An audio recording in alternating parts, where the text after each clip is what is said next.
कि वक्त ये बहुत अहम होता है। जिसने वक्त को ना समझा वो कभी भी दुनिया में कामयाबी हासिल नहीं कर सकता है। जहां तक मेरा ख्याल है हजरत कि मैं तो ये समझता हूं कि अब वो वक्त दूर नहीं है कि जितने खतीब हैं हिंदुस्तान में या गैर हिंदुस्तान में तमाम तर खुतबा की छुट्टी कर दी जाए। अब तो माशाअल्लाह अशआर की तौज़ी और तशरीह खुद पढ़ने वाला बयान करने लगा है माशाअल्लाह। मेरे अजीज मुसलमानों, मैं इंशाअल्लाह बहुत देर तक गुफ्तगू नहीं करूंगा, थोड़ी सी बात करूंगा, लेकिन अल्लाह ने चाहा तो काम की बात करूंगा। और अक्सर ये होता है, अल्लाह जाने ये खराबियां हमारे मुआशरे से खत्म कब होंगी। ये पैसा लुटाने का जो सिलसिला है, कई खतीब बोलते चले आए मगर ये सिलसिला बंद ही नहीं हो रहा है। अजीब, पैसे की क्या औकात है। नबी की महफिल में बैठे पैसा ला रहे हो, आराम से रख करके चले जाओ। पैसा लुटाना असल नहीं है, नबी की तारीफ व तौसीफ बयान करना और समात करना ये असल है। दीजिए पैसा, कोई कबाहत नहीं है, मगर हुल्लड़बाजी बिल्कुल नहीं, अफरा तफरी बिल्कुल नहीं। तैयार हैं आप लोग? मुकम्मल मिजाज बनाइए, क्योंकि अभी मेरे बाद आप सभी लोगों को दो हजरात से अशार समात करने हैं और हमारी जमात के एक अहम बेबा खतीब खतीबुल हिंद हजरत अल्लामा मोहम्मद तौफीक साहब किबला प्रतापगढ़ी से मुदल्लल और मुफस्सल बयान आप सबों को समात करना है।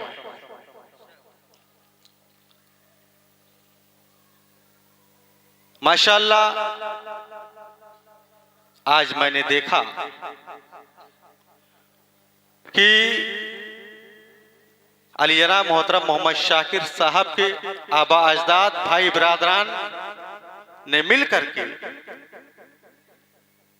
बहुत अच्छा खाने पीने का इंतजाम और इंतजाम किया। ऐसा इंतजाम बहुत कम ही हुआ करता है। और आप देख रहे हैं मेरी बाईं तरफ हमारे बुजुर्ग अली जनाब मोहतरम मोहम्मद खलील साहब तशरीफ रखते हैं और इंशाअल्लाह कल की तारीख में आपकी रवानगी अपनी अहलिया के साथ मक्का और मदीना होने वाली है।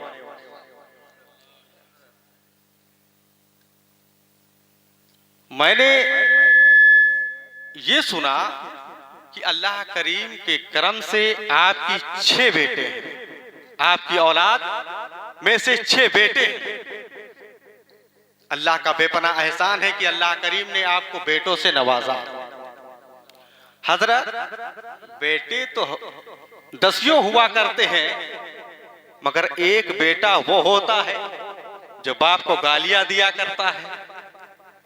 एक बेटा वो होता है जो वालिदैन की नाफरमानी किया करता है। और आज के मुआशरे में अगर देखा जाए तो जब बाप बूढ़ा हो जाता है तो जो उसकी औलाद होती है वो ये सोचती है कि बाप तो मेरा बुजुर्ग हो गया, बूढ़ा हो गया, अब इसके ऊपर पैसा लुटाने से क्या फायदा। जो प्रॉपर्टी इसकी है, जो मेरे बाप ने पूरी जिंदगी का सरमाया जमा किया है, हम धड़ल्ले के साथ उड़ाते रहे, लेकिन अल्हम्दुलिल्लाह आपकी औलाद ने साबित कर दिया कि बाप पहले है, जायदाद बाद में है।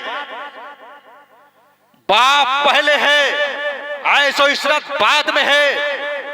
आपकी औलाद ने ये नहीं सोचा कि हम पैसा बचा करके अपने ऊपर खर्च करेंगे, नहीं, क्योंकि आपकी औलाद को मालूम है कि बाप न होता तो मेरा वजूद कहां से होता।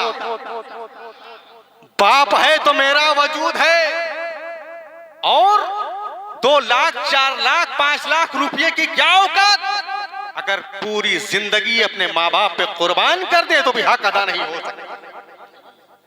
अल्लाह करीम का बेपनाह एहसान कि अल्लाह ने आपको ऐसे नेक और साले बेटों से नवाजा है। और अब की बारगाह में दुआ है, मौला हम तमाम तर मुसलमान भाइयों को इसी तरीके से साले औलाद अता फरमा।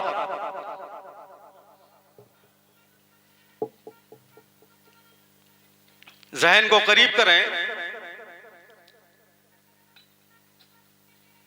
अल्लाह रब्बुल इज्जत खालिके कायनात ने दुनिया में बेशुमार मखलूकात को पैदा किया। हम इंसानों को अशरफुल मखलूकात के लक़ब से मुलक़्क़ब फरमाया। लेकिन हर इंसान एक जैसा नहीं, कोई गोरा है तो कोई काला है, कोई छोटा है तो कोई बड़ा है, कोई अमीर है तो कोई गरीब है। किसी को अल्लाह ने बादशाहत अता फरमाई तो किसी को अल्लाह ने बादशाहत अता नहीं फरमाई। हर तरीके का इंसान दुनिया में पाया जाता है। वो लोग जिन्हें अल्लाह ने दौलत से सरफराज फरमाया, अगर वो लोग ये सोच ले कि बेबहा दौलत मेरे हाथ में है, बेशुमार दौलत मेरे पास मौजूद है, अब हमें फिक्र की कोई जरूरत नहीं है, हम जैसे चाहें वैसे अपनी लाइफ और जिंदगी गुजारें, नहीं। कोई बंदा ऐसा है जिसे अल्लाह ने ताकत और कुव्वत से नवाजा है, अब वो बंदा ये सोचे कि हम अपनी ताकत का इस्तेमाल चाहे गलत कामों में करते रहें, नाजायज कामों में करते रहें, हमें कौन रोकने वाला होगा। वो बंदा जिसे अल्लाह ने चंद रोज की हुकूमत और बादशाहत अता फरमा दी, अब बंदा सोचे कि हम जिस पर चाहे जुल्म और अत्याचार करते रहें, जिस पर चाहे ज्यादती करते रहें, तो ऐसा नहीं हो सकता। हमें चाहिए कि अल्लाह हमें जिस हाल में रखा है, चाहे गरीब हो, चाहे अमीर हो, चाहे बादशाह हो, चाहे फकीर हो, हर हाल में अपने रब का शुक्र अदा करते रहें, हर हाल में अपने रब की किबरियाई और बड़ाई बयान करते रहें। वरना मैं आपको बतलाना चाहूंगा कि दुनिया में एक से बढ़कर एक दौलतमंद पैदा हुआ, दुनिया में एक से बढ़कर एक बादशाह पैदा हुआ। अल्लाह तबारक व तआला ने इस कायनात के अंदर 4 लोगों को ऐसी बादशाहत अता फरमाई थी जिनकी बादशाहत किसी एक मुल्क, किसी एक खित्ते पे नहीं थी, बल्कि पूरी दुनिया पे उनकी बादशाहत। जिनमें से 2 मोमिन बादशाह गुजरे हैं, जो 2 काफिर बादशाह गुजरे हैं। उन काफिर बादशाहों में से एक बादशाह नमरूद हुए। नमरूद को अल्लाह ने पूरी दुनिया पे बादशाहत अता फरमाई थी। यकीन जाने कि अगर हम जुल्म करते रहेंगे, अत्याचार करते रहेंगे, तो ऐसा नहीं है कि हमें रोकने वाला कोई नहीं आएगा। जब जब दुनिया में जुल्म बढ़ा है, उस जुल्म के खात्मे के लिए अल्लाह ने अपने महबूब को दुनिया में भेज दिया। उठाओ तवारीख और देखो, इसी हिंदुस्तान के अंदर जब वहाबियत, देवबंदियत का ये जुल्म सर चढ़ के बोलने लगा, वो लोग मेरे नबी की मुकद्दस जात पे अंगुश नुमाई करने लगे, तो उनके इस फितने को, जुल्म को रोकने के लिए, खत्म करने के लिए अल्लाह ने अपने महबूब इमाम अहमद रजा खान फाजले बरेलवी को भेज दिया। जब सिकंदर बादशाह ने मजहब इस्लाम के मद्दे मुकाबिल एक नया दीन इलाही के नाम से चलाना शुरू किया, तो उसके खात्मे के लिए अल्लाह ने अपने महबूब मुजद्दिद अल्फे सानी को दुनिया में भेज दिया। जब करबला की सरजमी पर हुकूमत की बागडोर यजीद पलीद के हाथों में आई, तो यजीद ने सोचा कि अब कौन है जो मेरे मुकाबले में आएगा, अब कौन है जो मेरा रास्ता रोकने की कोशिश करेगा। लेकिन यजीद को मालूम नहीं था कि हुकूमत देने वाला अल्लाह है और हुकूमत छीनने वाला भी अल्लाह है। करबला की सरजमी पर अल्लाह ने इमाम हुसैन को भेजा और इमाम हुसैन ने करबला की सरजमी पर यजीदियत का जनाजा निकाल दिया। जब फिरऔन को अल्लाह ने पावर दिया, तो फिरऔन का जुल्म हद से ज्यादा बढ़ने लगा। उस फिरऔन की फिरऔनियत का खात्मा करने के लिए अल्लाह ने अपने जलाली पैगंबर हजरत मूसा कलीमुल्लाह को भेज दिया। और आगे चलो, जब नमरूद को अल्लाह ने बादशाहत अता फरमाई, मालो दौलत से नवाजा, तो उसका जुल्म इतना ज्यादा बढ़ गया कि लोगों से कहने लगा कि मुझे खुदा कहो वरना तुम्हें खाना नहीं दिया जाएगा, मेरी इबादत करो, मुझे सजदा करो वरना तुम्हें हलाक कर दिया जाएगा। उस नमरूद के नमरूदी पंजे को मरोड़ने के लिए अल्लाह ने अपने खलील हजरत इब्राहिम अलैहिस्सलाम को भेज दिया। और जब इस्लाम नहीं आया था, तो इस्लाम से पेशतर अरब की तारीख उठा करके देखे तो मालूम हो जाएगा कि अरब की सरजमी पर कुफ्र व शिर्क की काली घटाएं छाई हुई थी।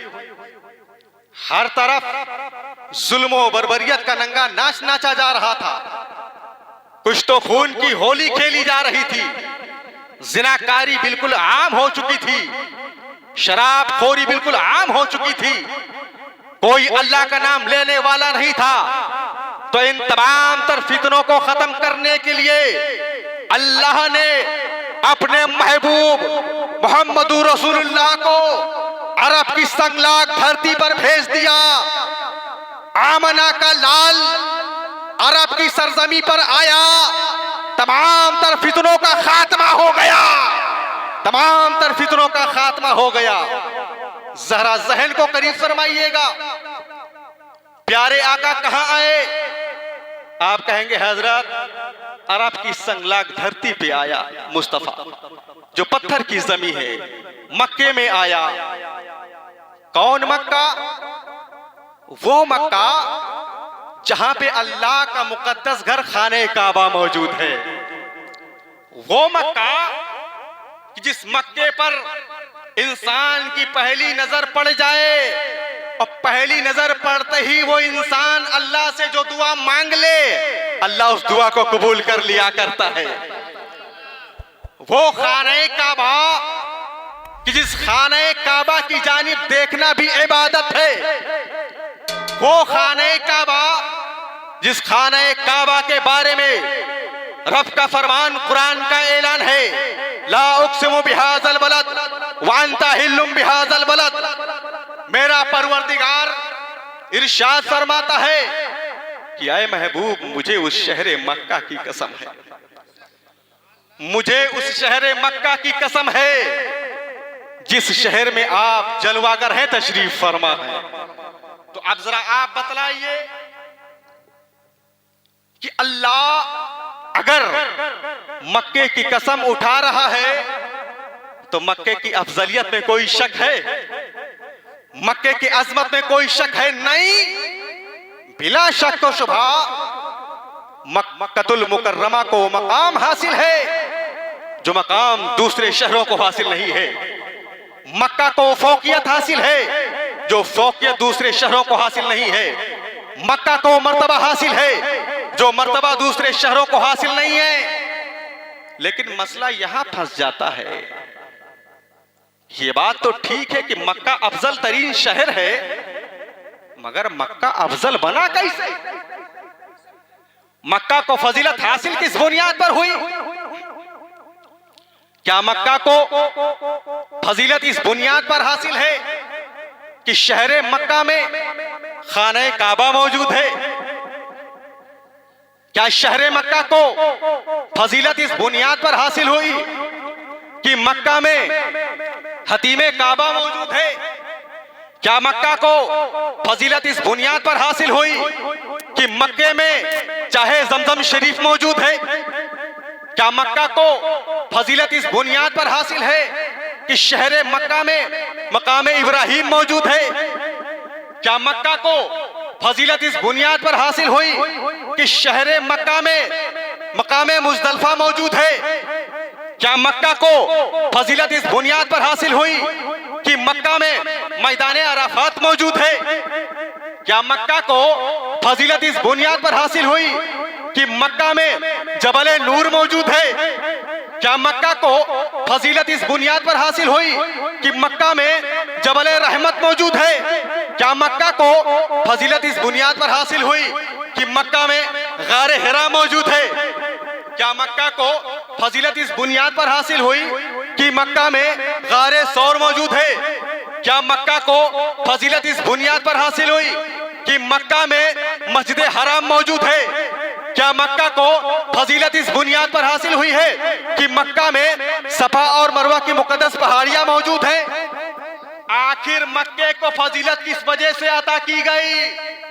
जानना चाहते हो तो इधर उधर मत देखो, नबी का जिक्र हो रहा है, मक्की सरकार का तज़किरा हो रहा है, मक्कतुल मुकर्रमा का जिक्र हो रहा है। मक्के को फजीलत किस बुनियाद पर हासिल हुई तो सुनो। खाने काबा की बुनियाद पर मक्का अफजल ना हुआ, हतीमे काबा की बुनियाद पर मक्का अफजल ना हुआ, चाहे जमजम की बुनियाद पर मक्का अफजल ना हुआ, जबल नूर की बुनियाद पर मक्का अफजल ना हुआ, जबल रहमत की बुनियाद पर मक्का अफजल ना हुआ, मैदान अराफात की बुनियाद पर मक्का अफजल ना हुआ, गारे सौरो गारे हिरा की बुनियाद पर मक्का अफजल ना हुआ, सफा मरवा की बुनियाद पर मक्का अफजल ना हुआ, तो फिर मक्का अफजल किस बुनियाद पर हुआ? मक्का को फजीलत अगर हासिल हुई है तो इस वजह से हासिल हुई है कि मक्का की सरजमी पर आमना कलाल तशरीफ फरमा था, मक्का की सरजमी पर मेरा मुस्तफा जलवागर हुआ है, इसीलिए मक्का को फजीलत हासिल हुई है। नारे तकबीर, नारे रिसालत, मसलके आला हजरत, फैजाने आला हजरत, उलमाए अहले सुन्नत, नारे तकबीर, नारे रिसालत। मिजाज बनाइए, मिजाज बनाओगे तो इंशाल्लाह गुफ्तगू करूंगा, मैं बोलता नहीं बुलाया जाता। मक्के को फजीलत हासिल हुई क्यों? जब मुस्तफा करीम सल्लल्लाहु ताला अलैहि वसल्लम की जलवागरी शहर मक्का में हुई। मेरा रसूल मक्का की धरती पे कदम रंजा हुआ तो शहर मक्का ने आगे बढ़ करके और नबी के मुकद्दस कदमों को चूम लिया। ये अदा अल्लाह को भा गई और अल्लाह ने ऐलान कर दिया कि ये शहर मक्का, आज तूने मेरे महबूब के मुकद्दस कदमों को चूमा है, जा मैं तुझे ये एजाज दे रहा हूं कि सुबह कयामत तक जमाना तुझे चूमता रहेगा, तेरा जिक्र करता रहेगा। सुबह कयामत तक जमाना तुझे चूमता रहेगा, तेरा जिक्र करता रहेगा। तो बताए मुझे कोई बंदा कि है ऐसा कोई जो मक्का की गलियों को चूमना नहीं चाहता है कोई ऐसा इंसान जो मक्का मुकर्रमा में जाना नहीं चाहता है कोई ऐसा अल्लाह का बंदा जो मक्का की जियारत करना नहीं चाहता है? तो आप कहेंगे हजरत, आप ये पूछ रहे हैं कि कौन जाना चाहता है, कौन नहीं जाना चाहता है? अरे जिसके दिल में मदीना वाले आका की मोहब्बत है। वो अगर रहना चाहता है तो सिर्फ मक्के में रहना चाहता है, मदीने में रहना चाहता है। सिर्फ मक्के में रहना चाहता है, मदीने में रहना चाहता है। अजीजाने मिल्लत इस्लामिया, ये मकाम शहरे मक्का को हासिल है। चले अच्छा, जो हुज्जाजे कराम गए हैं या उम्रा हजरात करने वाले गए हैं, उन्हें मालूम है कि ये भी हैं कि अल्लाह फरमाता है जब तक सफा और मरवा की सही नहीं करोगे तब तक तुम्हारा हज कबूल ना होगा, मुकम्मल ना होगा। क्यों भाई, क्यों? सफा और मरवा की पहाड़ी पत्थर, जहन को करीब करें, पत्थर ही तो, उन्हें वो अजमत ऐसी कैसे हासिल हो गई? तो जवाब आपको दिया जाएगा कि सफा और मरवा की पहाड़ी ये अल्लाह की निशानियों में से एक निशानी है, जिसे अल्लाह कुरान में फरमाता है इन्न सफा वल मरवा मिन शाइरिल्लाह, कि बेशक सफा और मरवा की पहाड़ी मेरी निशानियों में से एक निशानी है। अच्छा, ये अल्लाह की निशानी क्यों बनाई गई? इसलिए कि अल्लाह की नेक बंदी हजरत हाजरा का मुबारक कदम सफा मरवा से मस हो गया। तो अगर अल्लाह की बंदी का कदम सफा मरवा से टच हो जाए तो अल्लाह उसे अपनी निशानी करार दे दे, और जब तक हाजी उस पर दौड़ ना लगाए, उसकी सही ना करे, तब तक कि उस बंदे का हज अल्लाह कबूल ना फरमाए।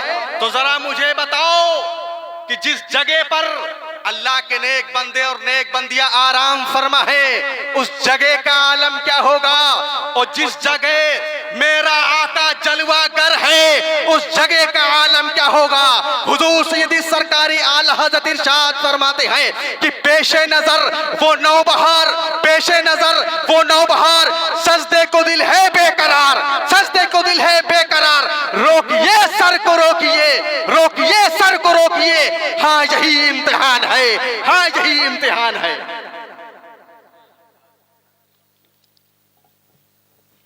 अब ये बताइए, अभी हमारे बड़े खास हमारे मुशफिक करम फरमा शायर हिंदुस्तान मोहम्मद साहिल साहब किबला फूलपुरी की जलवागरी में बड़े नूर पे हो चुकी है। इनकी भी आपको बेहतरीन नाते समात करनी है। हजरत का ताल्लुक मकामे फूलपुर, ज़हन करीब करें, हजरत को हम यहां रख लें पूरी लाइफ और कहें कि आपको जितना चाहिए उतना दूंगा, मगर आप फूलपुर छोड़ दीजिए, तो इनका जवाब होगा कि भैया आपकी दौलत आपको मुबारक हो, मैं अपना फूलपुर हमेशा के लिए छोड़ नहीं सकता। क्यों? इनका जवाब होगा इसलिए कि मेरी पैदाइश फूलपुर में हुई है, मेरा बचपन फूलपुर में गुजरा है। मैं दुनिया के बहुत सारे खित्ते में जाता हूँ, हिंदुस्तान के कोने कोने में मेरा जाना होता है, मगर जो चैन जो करार मुझे फूलपुर में मैसर आता है, वो चैन और करार कहीं और नहीं मिलता। इसलिए कि जो बंदा जहां पैदा होता है, उस बंदे से, उस मिट्टी से बड़ी मोहब्बत हुआ करती है। आप ही लोगों में से हमारे शाकिर भाई के वालिद मोहतरम बैठे हैं और इनके बहुत सारे बिरादरान हैं। आप लोग भी बाहर रहते हैं, लेकिन जरा पूछो बाहर रहने वालों से, जो एक महीने का 1 लाख कमाता है, 50,000 कमाता है, उससे पूछो कि क्या आपको खुशी मिलती है? तो जवाब देगा कि खुदा की कसम, साल साल का अरसा गुजर जाता है, वो खुशी मैसर नहीं आती। मुझे वो खुशी तभी मिलती है जब मैं अपने गांव जमालपुर में जाया करता। ज़हन को करीब करें, पता चला कि इंसान जहां पैदा हुआ उसे वहीं पे खुशी मिलती है।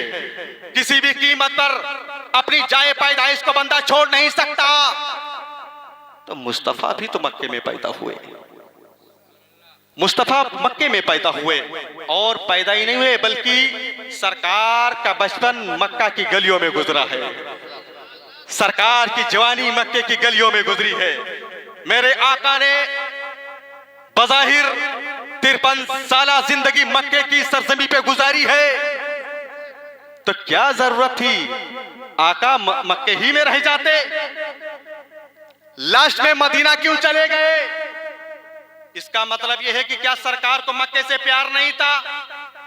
क्या सरकार को मक्के से लगाव नहीं था? मेरे अजीज मुसलमानों, ऐसा नहीं है। मेरे आका को मक्के से इतना ज्यादा प्यार था कि जितना ज्यादा किसी और को मक्के से प्यार नहीं होगा। लेकिन जब मक्के के रहने वाले दुश्मनों ने मेरे आका का जीना दूभर कर दिया, मेरे आका की जिंदगी दूभर कर दी, तो अल्लाह को कहां गवारा है कि महबूब परेशान किया जाए। अल्लाह का इशारा होता है, मेरे महबूब अब तुम्हें मक्का छोड़ना पड़ेगा। ऐ मुस्तफा, यहां के रहने वाले आपके गद्दार हैं, दुश्मन हैं। ऐ मुस्तफा, आप मक्का छोड़ करके मदीना चले जाइए। सरकार अलैहिस्सलाम अभी मक्के ही में है कि जो दीन के ठेकेदार बने बैठे थे, दुश्मन, नबी के गद्दार, एक मीटिंग मुनक्किद करते हैं, आपस में अपने लोगों को बैठाते हैं और कहते हैं कि अगर हाल ऐसा ही रहा तो चर्चा सिर्फ और सिर्फ मोहम्मद इब्ने अब्दुल्ला का किया जाएगा। नाम सिर्फ मोहम्मद इब्ने अब्दुल्ला का लिया जाएगा, ना तो मेरा चर्चा होगा, ना तो मेरा नाम लिया जाएगा, और आगे नस्लें हम सबका नाम भूल जाएंगी। तमाम तर लोग हैरान परेशान हैं कि आखिर क्या किया जाए। तो बाज लोगों ने ये राय पेश की कि मोहम्मद इब्ने अब्दुल्ला को कैद खाने में डाल दिया जाए। जब कैद खाने में डाल दोगे तो कोई इनका चेहरा देखेगा नहीं, और जब इनका चेहरा देखेगा नहीं तो इनका कलमा पढ़ेगा नहीं, इनका दीवाना होगा नहीं। उसमें शैतान भी था, उसने कहा इससे काम नहीं चलने वाला है। अगर ऐसा करोगे, कहीं कैद कर दोगे, तो जो उनके अहले खानदान हैं हम पर चढ़ाई कर देंगे और मारते काटते छांटते हुए सरकार को लेकर के चले जाएंगे, ऐसे काम नहीं चलेगा। तो बाज लोगों ने कहा ऐसा करो कि इन्हें शहर ही से निकाल दो। जब शहर से निकाल देंगे तो इनसे किसी की मुलाकात ही ना रहेगी। फिर लोगों ने कहा नहीं, ये भी नहीं चल सकता। अगर आप इन्हें निकाल देंगे शहर से तो ये बाहर जाकर के अपनी ताकत और मजबूत कर लेंगे, अपने लोगों के साथ में आएंगे, हम पर चढ़ाई कर देंगे, हम पर हमलावर हो जाएंगे। तो फिर क्या किया जाए? तो उन मक्कारों ने एक नापाक मंसूबा तैयार किया कि मोहम्मद इब्ने अब्दुल्ला का खात्मा ही कर दिया जाए माज़अल्लाह। जब उन्हें मार दिया जाएगा तो इस्लाम खुद ब खुद मिटता हुआ नजर आएगा। लेकिन उन लोगों को मालूम नहीं था कि नबी का जिक्र मिटाने वाले मिट गए, नबी का जिक्र करने वाले जिंदा हैं। मेरे सरकार इमाम अहमद रजा फरमाते हैं कि मिट गए मिटते हैं मिट जाएंगे आदा तेरे, मिट गए मिटते हैं मिट जाएंगे आदा तेरे, न मिटा है न मिटेगा कभी चर्चा तेरा, न मिटा है न मिटेगा कभी चर्चा तेरा। नबी का जिक्र मिटाने चले हो?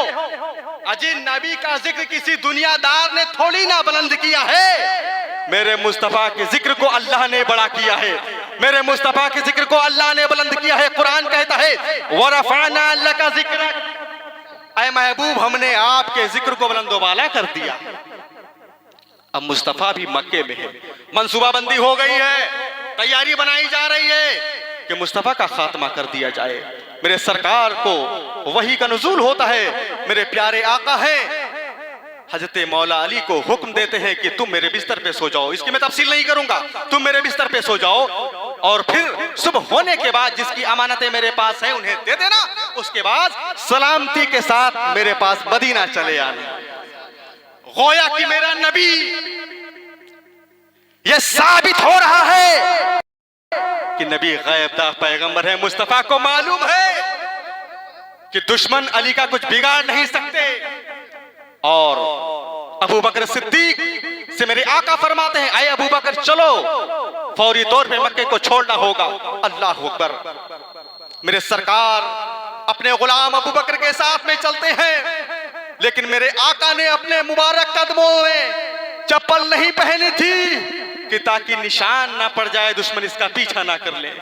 मेरे सरकार नंगे पैर चल रहे हैं। जब थोड़ी दूर सरकार चलते रहे तो आके मुबारक कदमों में छाले पड़ गए।